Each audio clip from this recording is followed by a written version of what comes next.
ফজরের আজান শুনছেন, আর সেই সময় আপনার হাতে গ্লাস আছে অথবা এক দুই লোকমা আছে, থালাতে কিছু ভাত আছে, নিয়ে ফেলেছেন আর খাওয়া দাওয়া শেষ করতে যাচ্ছেন, এইরকম যদি হয় তাহলে কি করবেন? সাথে সাথে বন্ধ করে দিবেন, পানিও রেখে দিবেন বা লোকমাটিও রেখে দিবেন খাবারটা নষ্ট করে, নাকি তাড়াতাড়ি করে সেটা খেয়ে ফেলবেন বা সেই এক গ্লাস পানি পান করে নেবেন যেটা আপনার হাতে রয়েছে?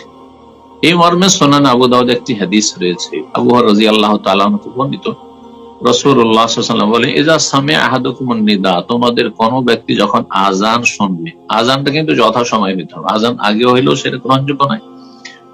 আজান আসলে মাপকাঠি নয়। আপনার পানাহার থেকে বিরত হওয়ার ক্ষেত্রে, শুভ সাদেকের ক্ষেত্রে, এবং সূর্য ডুবছে যে সময় সেই ইফতার করার ক্ষেত্রে আজান যদি ঠিক টাইমে হয় তাহলে সেটা গ্রহণযোগ্য, আর না হলে সেটা এমন গ্রহণযোগ্য বিষয় নয়। আসল হচ্ছে শুভ সাদেক হয়ে গেলে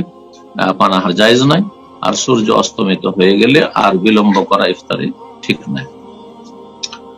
নবী সাল্লাল্লাহু আলাইহি ওয়াসাল্লাম বলছেন, তোমাদের কোন ব্যক্তি যখন আজান শুনবে ফজরে, বলে এনাও আলা ইয়াদিহি, সেই সময় তার হাতে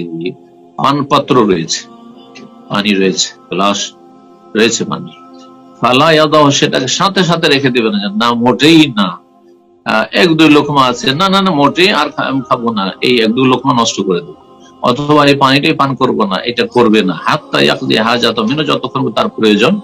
পুরা না করে নেবে, দ্রুত সেটা আপনি খেয়ে ফেলেন বা পান করে ফেলেন। হাদিস যেমনটা বললাম সুনান আবু দাউদের হাদিস, হাদিসটিকে হাসান বা সহিহ বলেছেন